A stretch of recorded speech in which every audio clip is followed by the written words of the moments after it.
ఏ చిన్నయ్య, నేను ఈరోజు చాలా సంతోషంగా ఉన్నాను. చూస్తూనే తెలుస్తుందిలే. ఏ చిన్నయ్య, మన ఇద్దరం కాసేపు ఆ మండపంలోకి వచ్చిందావా? అయ్యో, నేను నీతో మాట్లాడడానికి, నేను చూడడానికి అసలు ఇంట్లో వీలు పట్టలేదు.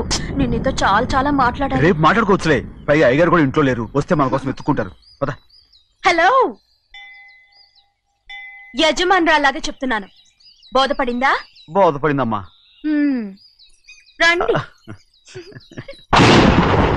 చెన్నమ్మ గారు కొండ మీద గుడికెళ్ళి వస్తామని చెప్పారు. పైగా మన చెన్నయ్య కూడా తోడెళ్ళాడు. ఇంకా భయపడతారు ఎందుకు? సాయంత్రం నుంచి వర్షం ఆకుండా కురుస్తాను. మధ్యలో కార్ రిపేర్ ఏదైనా అయి ఉంటే ఎందుకైనా మంచిది, ఒకసారి వెళ్ళి చూసేద్దాం. రైట్, నువ్వు వెళ్ళి బండితి. అలాగనే.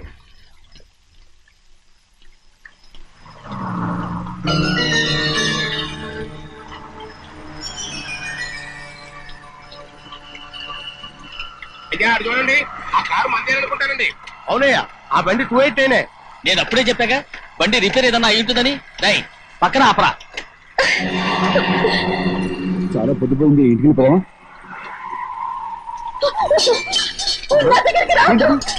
నువ్వు కావాలని కారు రిపేర్ అని అబద్ధం చెప్పావు. లెక్క పెడుతున్నావా? నేనా? అమ్మడు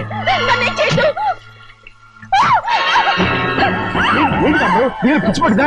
నీకే మొన్న వచ్చి పట్టింది. నా ప్రాణం పోయినా నీకు లోగను. ఏంటి అమ్మ నువ్వు చేసే పని? ఏంటి అమ్మడు? చూసారు చూసారా?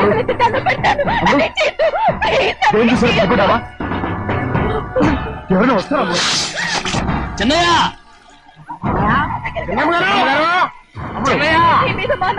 నమ్మకం పెట్టుకున్నాను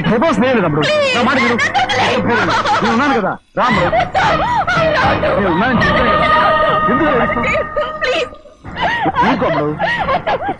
నువ్వేం భయపడగలరు? నా మాట విను. అమ్మడు ఆడమంటుంటే ఏంటి పిచ్చాలేగా?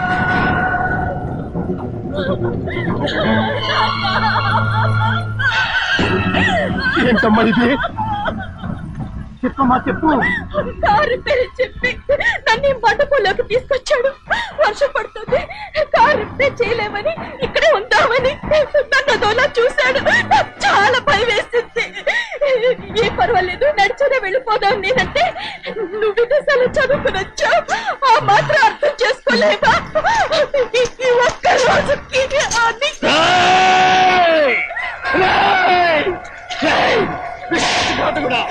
ఎంత పని చేశావు? నేను నా బిడ్డలా చూసుకున్నాను. అలాంటిది నా కూతురు వంటి మీద చేస్తావా? నువ్వు మనిషివి కాదురా, నువ్వు మనిషివి కాదు, రాక్షసుడివి. తల్లిపాలు తాగి నమ్ముకుంటే నీచుడిరా. నాకేనే వచ్చిన నయవంచుకుడు. ఒరే ద్రోహి, ఇవాళ నుంచి నేను చచ్చిపోయాను అనుకోరా. ఇక నా ఇంటి గడప పక్కతో నిన్ను ఎలా పెంచాను రా? నా సొంత బిడ్డ కన్నా ఎక్కువగా పెంచాను. ఆ ఒకే ఒక్క కారణంగా నిన్ను ప్రాణాలతో వదులుతున్నాను. నీ వాహనాలు చూపించుకో. ఇదే ఇంకోనైతే నువ్వు చేసిన తప్పుకి నరికేసి ఉండేవాడు.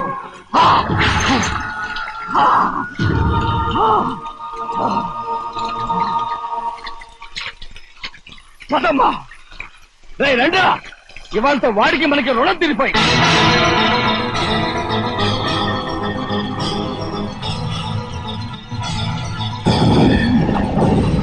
చిన్నబ్బాయి, వద్దు చిన్నబ్బాయి, వెళ్ళొద్దు. నా మాట విను. 2 కుటుంబాలు కలవబోతున్నాయి. వద్దు చిన్నబ్బాయి. చిన్న వెళ్ళ చిన్న, నా మాట విని చిన్న వెళ్ళ చిన్న. చిన్న వెళ్ళ చిన్న వెళ్ళ చిన్న. ఆగో, ఎక్కడికి వెళ్తున్నావు? ఒక నౌకరేదవా నా అక్క కూతురు ఒంటి మీద చెయ్యేశాడని తెలుసు కూడా నన్ను నోరు మూసుకుని కూర్చోమంటావా? అటు తప్పుకున్నాయా? వాడి కాలో చెయ్యం నరకందే నేను నిద్రపోను. నరికేస్తే నీ పగ చల్లారిపోతుందా? అందుకని పరువు పైన పర్వాలేదని చేతులు ముట్టు కూర్చోమంటావా? బుర్రుందిరా నీకు? వాడిని చంపేసి జైలుకెళ్ళి కూర్చుంటావా? పర్వాలేదు, జరిగింది విని గాజులు తొడుక్కుని కూర్చోవడం కంటే అదే మేలు. ఊళ్ళో నలుగురు చేత మొహం మీద ఉమ్మయించుకోవడం కంటే జైలుకెళ్ళడమే మేలు. తప్పుకో. వద్దు బాబు, నేను చెప్పేది కొంచెం విను. మా నాన్న చిన్నయ్య నెత్తి మీద పెట్టుకుని ఊరేగాడు. ఇప్పుడు ఆయనకు నిజం తెలుసుకుని బయటకు గెంటేశాడు. ఆ శిక్ష వాడికి చాలు. కానీ మీ చెల్లెలు పరువు పోయిందే, దానికి కారణమైన వాడిని నేను ఊరికే వదిలేయాలా? నువ్వు వాడిని నరికేస్తే జరిగింది మాసిపోతుందా? పోదు, కానీ కోపం కొంచెమైనా తగ్గుతుంది కదా. 2 రోజులు ప్రశాంతంగా ఉంటే అన్ని కోపాలు పోతాయి. అవును, నువ్వు కూడా 15 సంవత్సరాలుగా ప్రశాంతంగానే ఉన్నావు. కానీ మీ నాన్నకి నీ మీద కోపం పోనేలేదే. అలాగే నేను కూడా. తప్పుకోవద్దు.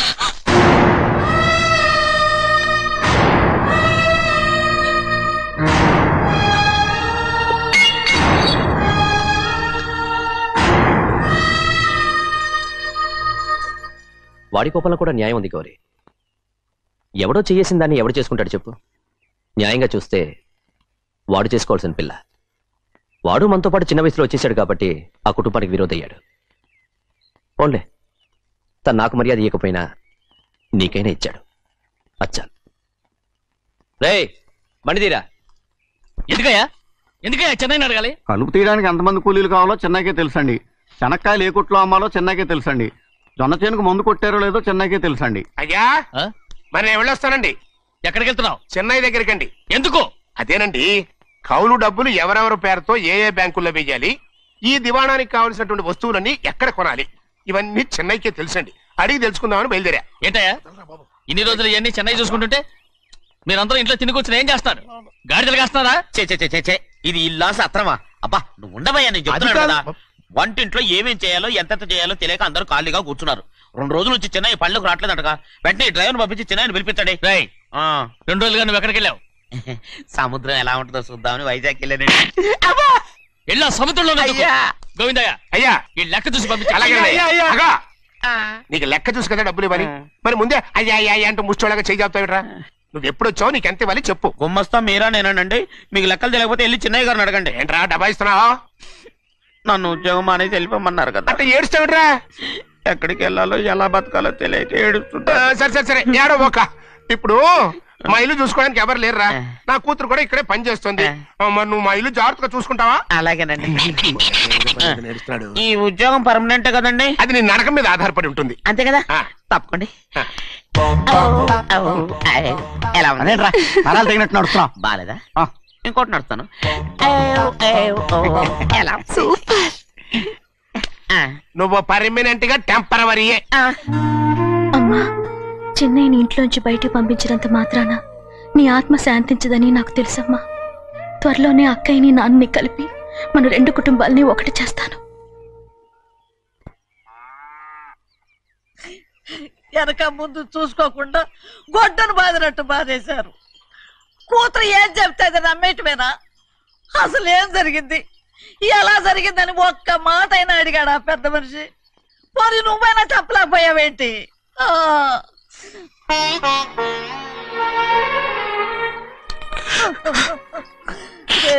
చిన్నయ్య ఏడుస్తున్నావయ్యా? పెద్దయ్య కొట్టాడని బాధపడుతున్నావా? అబ్బే పెద్దయ్య కొట్టిన దెబ్బలు కాదని నేను బాధపడుతుంటా. ఈ నెలల్లో ఒక్కరోజు కూడా నేను ఆయన విడిచిపెట్టి ఉండలేదు. అలాంటిది 2 రోజులు అయిపోయింది ఆయన చూసి. అదే బాధగా ఉంది. బాధ ఇదే. చిన్నయ్య చూడు, ఎవ్వరికి కనపడకుండా పెద్దయ్య గారిని చూసిరారా, అప్పుడు నీ మనసు స్థిమిత పడుతుంది. లేదే, ఆయన తప్ప ఆయన తెలుసుకుని నాకు కబురు చేసేంత వరకు నేను ఆయన మొహం చూడను. ఆ దొంగ ముఖంది నీ మీద మనసు పడ్డట్టు నాటకం ఆడింది అనుకో. అది నీ యజమాని కూతురు అని తెలుసు కదా, నువ్వెందుకు మనసు పడ్డా?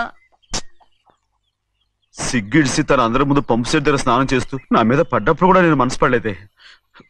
కానీ ఒకరోజు అయ్యో ఏంటి తమ్ముడు మధ్యగా పోయిందేంటి? పుస్తకాలన్నీ తగలబెడతావు, పైగా చదువుకో డిగ్రీ కాగితాలు కూడా మంటలు పడేస్తావేంటి? ఏమైంది నీకు? ఇదిగో మర్యాదగా మంటలవి. అవి నేను చదివి సంపాదించుకున్న డిగ్రీలు. వాటిని మంటల్లో వేస్తాను, చిప్పేస్తాను, నా ఇష్టం. అది అడిగే హక్కు నీకు లేదు. అవి మంటల్లో వేయకపోతే ప్రాణానికి ప్రాణంగా చూసుకుంటున్నావే మా నాన్న. ఆయన మీద ఒట్టు ఇల్లు ఇలా పడి చేస్తాను.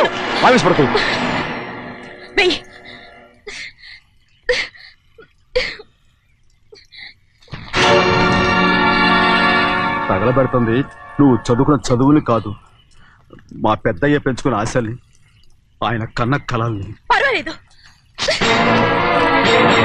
నా ఆశ నెరవేరినప్పుడు ఎవరి ఆశ తీరినా తీరకపోయినా నాకు అనవసరం. నేను డబ్బున్న దానిగా నువ్వు నన్ను ప్రేమించడానికి వెనకాడుతున్నావు. చూడు, మా నాన్న నా పేరు మీద రాసిన ఆస్తుల తాలూకు దస్తావేజులు మొత్తం తెచ్చాను. ఇవి కూడా నేను ముందే చెప్పాను, అడ్డొచ్చావో దూకేస్తాను.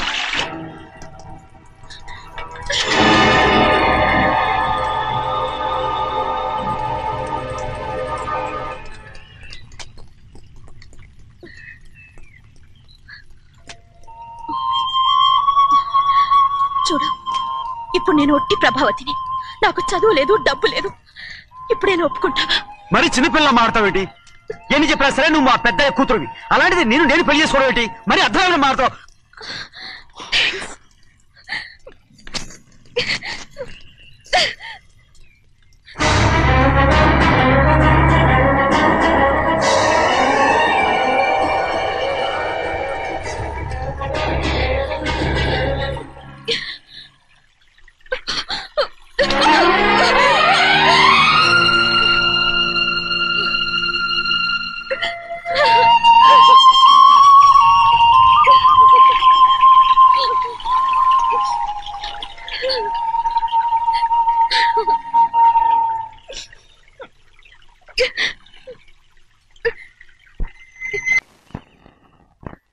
ఆ రోజు తగలబెట్టిన కాగితాలన్నీ నకిలీవైనా ఉండొచ్చు.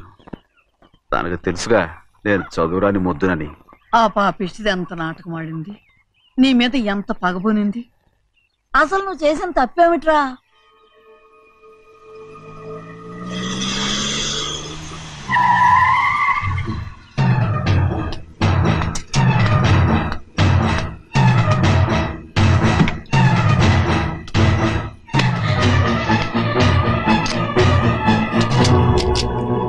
నేనా నీ వెంటబడి తిరిగాను? నేనా నేను ప్రేమించమని అడిగాను? నేనా నేను పెళ్లి చేసుకోమని అడిగాను? ఆ రోజు గుడికి రమ్మంది ఎవరు? వద్దన్న మండపానికి తీసుకెళ్ళింది ఎవరు? చేసినంత నువ్వు చేసి నేనేదో చేసినావే. నేను నిజంగా పాప పోనీలే ఆడదాని వారు ఊరుకుంటున్నాను అనుకున్నావేమో. పొరపాటు. నన్ను ఎంతగానో నమ్మిన మా అయ్యగారు నన్ను అనుమానించి తప్పుపట్టారే, దానికి ఆ రోజు నా నోరు మూసుకుపోయింది. కానీ ఈ రోజు మాత్రం నేను ఊరుకునేది లేదు. చెప్పు, ఎందుకు చేసావు పని? కారణం చెప్పు.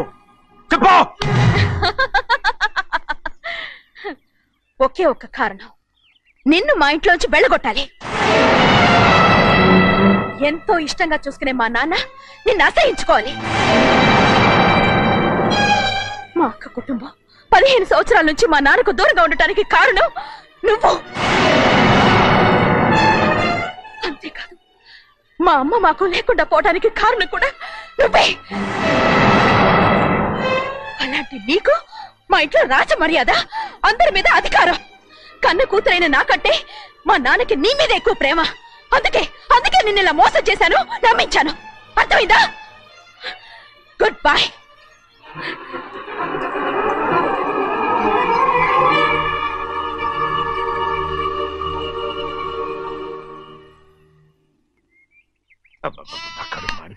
ఏంటి నాన్న, బాగా ఆకలాతుందా? అవునమ్మా, ఇడ్లీ దమ్మని ఆ బస్సు గాని పంపించి 2 గంటలైంది. అప్పటికి ఆలస్యం అవుతామని నా బండి కూడా ఇచ్చి పంపించా. సంతోషించాం. ఏంట్రా ఇంత ఆలస్యంగా చచ్చావు? మరే దీన్ని నడిపించకరావద్దేంటి? అదే నేనైతే లగెత్తుకు వచ్చేసేవాడిని. అంటే ఈ బండి నడపడం నీ చేత కదా? మరి ఎందుకు తీసుకెళ్ళట్టు? ఏమో మీరు తీసుకెళ్ళమన్నారు, కర్మ. సర్లే, ఆకలి చచ్చట్టుగా ఉన్నా. ఇడ్లీలు ఎక్కడా? అదిగో మూటలో వచ్చేస్తున్నాయి. మూటలో ఇడ్లీలు రావటం ఏంట్రా? రే, ఈయన నంబర్లే గానీ మూట దింపి ఇప్పి చూపించండి. అట్టగానండి. ఇన్ని ఇడ్లీలు తెచ్చావిడ్రా? మరి 494 రూపాయలకు ఆ మాత్రం ఇడ్లీలు రావేంటి? 494 రూపాయలకి ఇడ్లీలా? మరి అదే చెప్పడమేమో చెప్పేస్తారు, ఆ తర్వాత మర్చిపోతారు. మనీ నాగమణి. నాగమణి ఏంటండి? ఏంటంట? అప్పుడు మీ నాన్న నాతో ఏం చెప్పాడు? ఉండండి, ఆలోచించుకుని చెప్తాను. ఏంటమ్మా, ఫ్లాష్ బ్యాక్ వెళ్తున్నావా? అవును. బాబా ఆకలేస్తుందిరా. రామస్వామి హోటల్కి వెళ్ళి కచ్చామని తెచ్చిపెట్టు. నాకు కూడా ఆకలేస్తుందండి. నువ్వేదైనా తిని నాకు మాత్రం ఒట్టి ఇడ్లీ పడరా. ఇదిగో, ఈ నోటు ఎంతో తెలుసా? నేనేమన్నా తెలివి తక్కువ అనుకున్నారా? 500 నోటు. అబ్బో, నువ్వే దీన్ని అచ్చుకుతున్నట్టుగా మాట్లాడుతున్నావే. చాలా ఆకలేస్తున్నాయి, బండేసుకెళ్ళి తొందర తీసినప్ప. ఇదండి జరిగింది. చిల్లర లేదు కదా అని 500 రూపాయలు నోటు ఇచ్చి పంపిస్తే మొత్తం ఇడ్లీలు పట్టుకొస్తా ఉంటా. నీ నోట్స్ చెప్పు. ఆకలేసేస్తున్నామ్మా. చట్నీ సాంబార్ ఇదిరా? ఇచ్చాడండి. ఇది నేనే వద్దన్నానండి. ఎందుకని? మరి అదే మళ్ళీ మర్చిపోయారు. నాగమణి, మీ నాన్న నాతో ఏం చెప్పాడు? అయ్యో చట్నీ సాంబార్లని ఎన్నిసార్లు ఫ్లాష్ బ్యాక్ వెళ్తారా? ఏదైనా తిని నాకు మాత్రం ఉట్టి ఇడ్లీ పడరా. ఇదిగో, ఆయనకు అర్థమయ్యట్టు మళ్ళీ చెప్పు. నాకు మాత్రం ఒట్టి ఇడ్లీ పడరా. అయ్యో, నువ్వు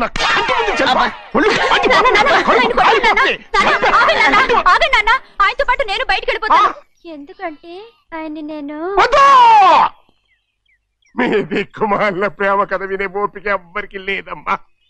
అయినా నువ్వు అనేదేముందిలే, అతను లేకుండా నేను బతకలేను అంటావు అంతే కదా. అయితే ఒక కండిషన్ రా. ఏంటి? నువ్వు చాలా తెలియగలవాడవని ఈ ప్రపంచానికి, నీ ముఖానికి ప్రపంచం దాకా ఎందుకు గాని ఈ ఊళ్ళో నిరూపించుకో. నా కూతురు నీకు ఇచ్చి పెళ్లి చేస్తా. వాకే వెరీ వీచి. అయితే నువ్వు ఇంటి నుంచి బయటికి వెళ్ళరా. బయటికి రండి. అయ్యయ్యో నా కాళ్ళు చేతులు ఆటలు లేసే. మీరెందుకు వచ్చారయ్య గారు? కబురు పెడితే నేనే వచ్చేదాన్నిగా. కూర్చోండి అయ్యా, కూర్చోండి. చిన్నయ్య టౌన్కి వెళ్ళాడు, ఏదో కొట్లో పని చేస్తున్నాడు. దాన్ని ఎవడు మార్చగలడు? నేనేం వాడిని చూడటానికి రాలేదు, నిన్ను చూడటానికి వచ్చాను. అవును, వారం వారం డబ్బుల కోసం వచ్చేదానివి 2 వారాలుగా ఎందుకు రాలేదు? అయినా నా బాధ్యత నేను చెయ్యాలిగా. ఇదిగో తీసుకో. డబ్బొద్దండి. నీ మనవడిని నేను ఇంట్లోంచి తరిమేశాను వద్దంటున్నావా? ఇది నీ మనవడి కోసం కాదు, నీ కొడుకు కోసం నేను చెయ్యాల్సిన బాధ్యత. ఆనాడు ఊరంతా నా బిడ్డ తప్పు చేశాడన్నా, మీ మనసుకి మాత్రం తప్పు చేశాడనిపించలేదు. ఈ రోజు నా మనవడు కూడా ఏ తప్పు చేయలేదు. ఆ విషయం మీరు తెలుసుకుని వాడిని ఏ రోజు పనిలోకి రమ్మంటారో ఆ రోజే డబ్బు తీసుకుంటాను. నీ మనవడు చేసింది నేను కళ్ళారా చూశాను. దాని గురించి మాట్లాడాలంటే నాకే అసహ్యంగా ఉంది. డబ్బు తీసుకుంటావా లేదా? వద్దు బాబు. ఈ రోషమన్నాలో నేను చూస్తాను.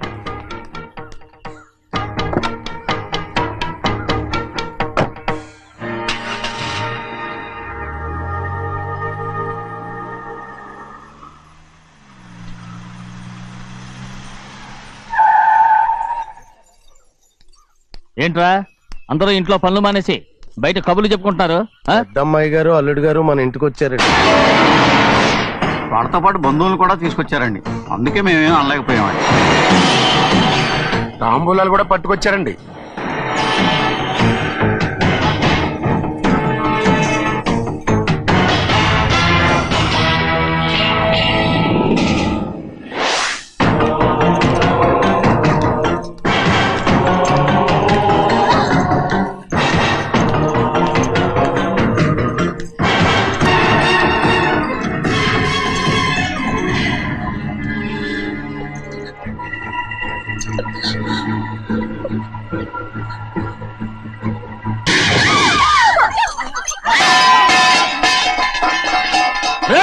అయ్యా 15 ఏళ్ళైంది బంధాలు తెగిపోయి. ఎంత ధైర్యం ఉంటే మళ్ళీ ఈ ఇంట్లో అడుగు పెడతారు? ఎవర్రా ఈ గాడిదల్ని లోపల రానిచ్చింది? ముందు వీళ్ళందరినీ మెడబెట్టి బయటికి గెట్టేయండి. నేనే వాళ్ళని రమ్మన్నాను. ఎందుకు రమ్మన్నావు? నా పెళ్లి గురించి మాట్లాడడానికి. నీ పెళ్లి గురించి మాట్లాడటానికి వాళ్ళెవరు? నా తోడ పుట్టింది, మీ కన్న కూతురు. దాని మెడలో తాళి పండే రోజునే ఆ వర్షం మారిపోయింది. తాళి కట్టించుకుని వేరే ఇంటికి వెళ్ళినంత మాత్రాన మీ కూతురు కాకుండా పోతుందా? ఈ విత్తనవాదం వద్దు. రమ్మని చెప్పి నువ్వే వాళ్ళని పొమ్మని చెప్పు. అంత కాని పని మేమేం చేశాం బావా? ఇంకోసారి బావాలంటే మర్యాద తక్కదు. మీ చిన్న కూతురు పరుగు పోయినప్పుడు ఏమైందో ఈ మర్యాద? అది నా సొంత విషయం రా. నాకు సొంత విషయమే. ఏంటో నీ సొంత విషయం? అక్కడ నిలబడింది అది నా అక్క కూతురు, చేసుకునే హక్కు నాకుంది. అందుకే పిల్లని అడగడానికి వచ్చాం. చెప్పు తీసుకొడతాను. మీ అక్క పోయిన రోజునే ఆ బంధాలు తెగిపోయాయి. నా కూతుర్ని ఎవరికి కట్టబెట్టాలో నాకు బాగా తెలుసు. కానీ నా పెళ్లికి నా ఇష్టం కూడా ఉండాలి నాన్న. ఓహో, వీడిని ఇష్టపడ్డావన్నమాట పెళ్లి చేసుకోవటానికి? కాదు, తల్లి ప్రేమకి ఎలాగో నోచుకోలేకపోయాను. అట్లీస్ట్ ఆ ఇంటికి కోడలుగా వెళ్ళి అక్కలోనైనా అమ్మని చూసుకుందామని ఆశపడ్డాను. నీ ఆశ నే బతుకున్నంత కాలం తీరదు. ఎందుకు తీరదు?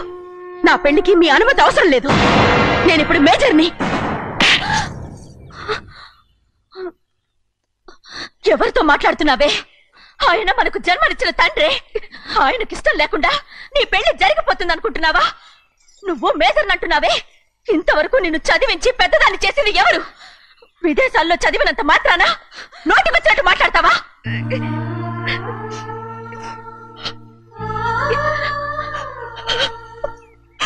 నన్ను క్షమించండి నాన్న.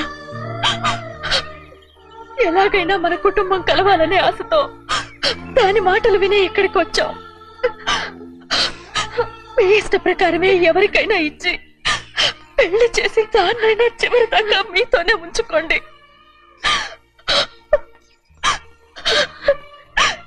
వెళ్ళొస్తానన్నా. ఎందుకు వదినా వెళ్ళొస్తామని చెప్తున్నావు? ఈ జన్మలో ఇక్కడికి రాలేమని తెలిపోయింది కదా. వెళ్తామని చెప్పు.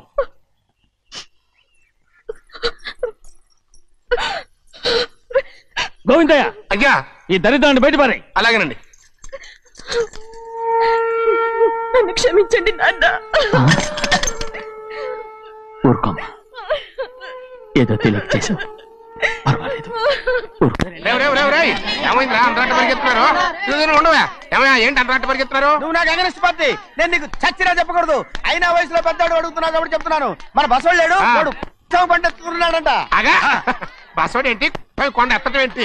ఏ ఎగతాళిగా ఉందా? నేను ఎగతాళి చేయడం కాదండి, ఊరంతా పరిగెడుతున్నారు. పైగా 10 రూపాయలు టికెట్ అంట. బసవాడు కొండ నేను తీసుకెళ్ళి చూపిస్తాను. నా కూతురా. ప్రశాంతంగా ఉండండి, ప్రశాంతంగా ఉండండి.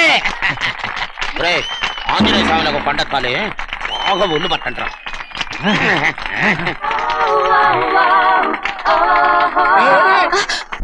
ఆడ కొండనెత్తిపోతే నిన్నెత్తిపోతాడు. ఊరుకోండి కుమస్తా గారు, ఆడికి ఆ కొండనెత్తడం ఈజీ, దీన్ని కష్టం. వయసులో ఉన్న ఆడపిల్లని చూస్తే చాలు తలనేరిసినోడికి కూడా జోకులు వస్తాయి.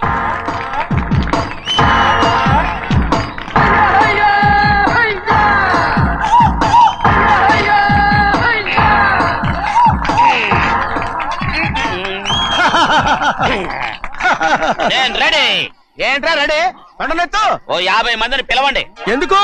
ఆ కొండను తెచ్చి నా చేతుల మీద పెట్టడానికి. అప్పటి నుంచి నేను చెబుతూనే ఉన్నా, ఇది ఫిట్టింగ్ ఏదో పెడతాడు అని. ఒక్కడనా నా మాట విన్నారా? ఊరుకోవా, నీ కూతురని మాటలేదు, మేమే వింటాం. ఇది ఒక పిచ్చి కొయ్యి. ఏంటి 50 మంది వల్ల కాదా? అయితే ఊరు మొత్తం వచ్చి ఆ కొండను తెచ్చి నా చేతుల మీద పెట్టండి, అప్పుడు నేను ఒక్కనే ఎత్తుతాను.